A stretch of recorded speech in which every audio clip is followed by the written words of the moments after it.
Some people leave the US to escape the money pressure, but end up moving back to the States anyway. Not because they failed, but because the pressure followed them in ways that nobody warned them about. And if you're thinking about leaving, this part matters more than the rent prices. So I moved to Mexico for 3 months and it ended very short because I ran out of money.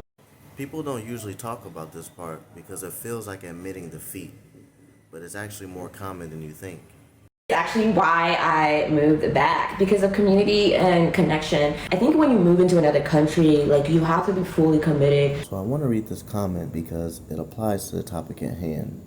The comment says many people move back to their home country for family, career, or other reasons, but I think Americans, they eventually realize how much more money they earn in the US compared to other countries. Also, many don't intend to leave forever. It's more of an adventure or an experiment. If you leave your country for economic reasons, you're not likely to go back, which is the opposite for most US expats.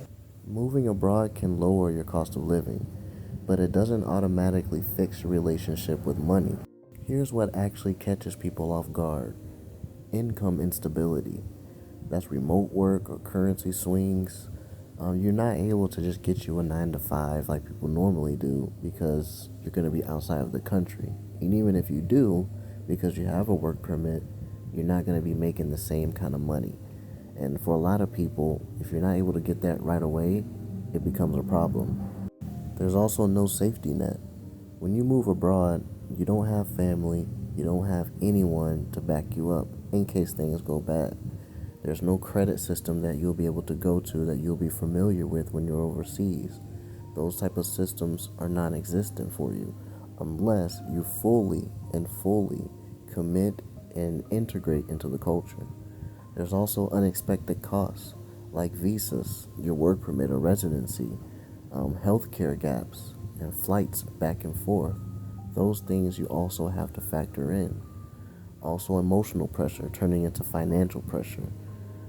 Being away from your family and different things that you were used to back home that you're not so close anymore, and you can't get there unless you have that money to spend to take more flights.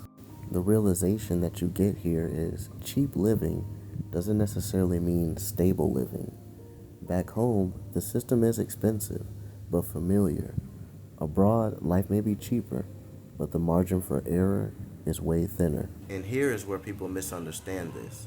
They think the problem is where they lived, when the real problem was how fragile their money setup was. That realization hits really hard, usually about a year in. So when people move back, outsiders say, see, it didn't work. But that's not really what happened. Because the move did reveal something. It's just not the answer that people want. This is the part that most videos leave out. Now, this doesn't mean that moving abroad is a mistake. It just means the move has to be paired with something else. For example, income buffers, not just cheap rent. You can use the fact that you're paying less so that way you can save more, and you can use your income and what you don't spend to put into something else. This can also be testing locations before you actually commit. For example, I moved to DR, so before actually committing, you come to DR, you go to Punta Cana, you go to Santo Domingo, you go to Puerto Plata, you go to Santiago, and you try these places and you see how they are, you see how you fit in, you see how you like it before you commit. Hybrid living is also another one.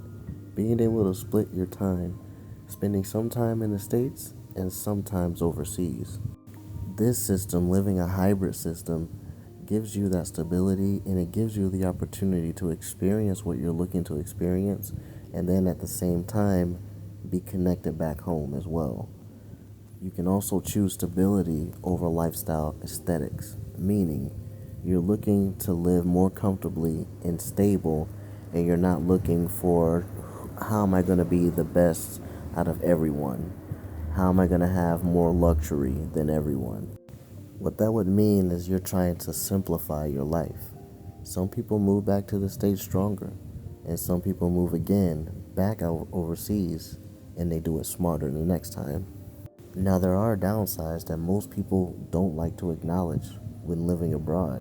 Living abroad can mean feeling behind professionally, limited income growth, isolation, always feeling temporary, like this is just for now, but something better is going to come.